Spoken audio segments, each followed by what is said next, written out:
Hey guys, happy Saturday. Greg here with Trans Wolves, and this week we're talking about therapists and therapy. And so I had some very negative experiences with therapists in mostly my teen years, and that was primarily because the therapists that I got to see were the therapists that my parents picked out, which happened to have the same, mostly religiously fueled beliefs that my parents did, that were very not affirming of any LGBT identity whatsoever. So that was kind of hard, and kind of made me very distrustful of therapists. But I ended up in therapy for non-LGBT related stuff, and although the therapist, like the therapy, wasn't related to that, but they were fine with me being trans identified, and through that, I ended up in a group that was cognitive behavioral therapy group, and I found that cognitive behavioral therapy very helpful. I was a very, very angry person, and I didn't know how to.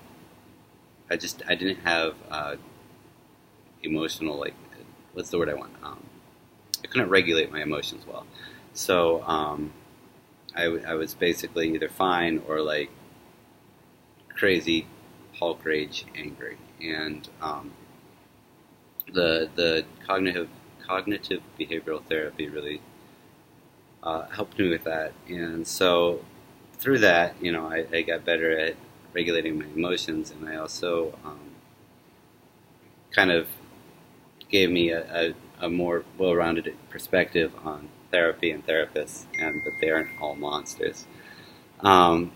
So uh,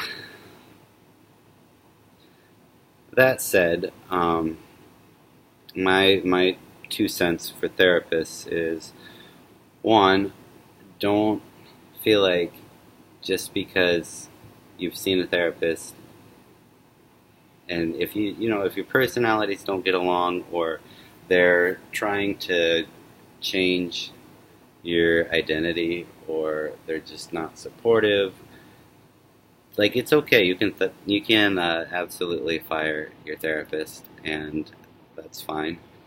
And if they're a decent human, they will understand that it didn't work and wish you well. And um, you can go on and find a therapist that will work with you and actually help you. So that's tip one. Don't be afraid to keep trying therapists until you find one that suits you and that actually helps. And the other thing is, sometimes you have to pick your therapist based on what you need. So like when I was having the anger issues and everything, like, the therapist that I needed was a therapist that could help me with that, and it wasn't because I needed a letter to get on hormones or a letter for surgery.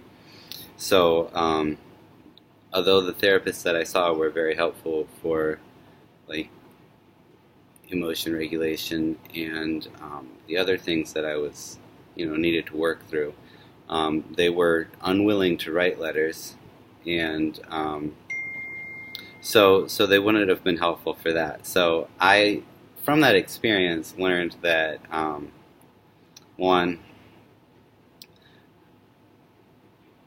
ask before you, like, commit to the money and the time to therapy with a therapist that's not going to be able to get you the end result you need. So after figuring that out, that just because they're helpful and they'll work with you doesn't mean they'll be willing to write a letter just because of their own moral hangups. It's good to ask beforehand if you're looking for a therapist because you know that in the future you want to get onto hormones, or you want to have top surgery or lower surgery or something like that, it's a good idea to ask up front if having, regardless of how long they feel they need to get to know you, to make sure that they in good conscience can write the letter. You want to establish that they will be willing at a point in the future to write a letter, because it's kind of disappointing to spend a lot of time and money on therapy with a specific end in mind, and then to be denied that end goal. So that's the other tip. And yeah, therapy's great, and you should try it. So that's all I got. And don't be discouraged if you have trouble finding a therapist, because I I had a heck of a time finding a therapist that would see me for trans-related things, and part of it's where you are, what country, and even what state or province or whatever, and then what city you're in, what your options are, and don't get discouraged.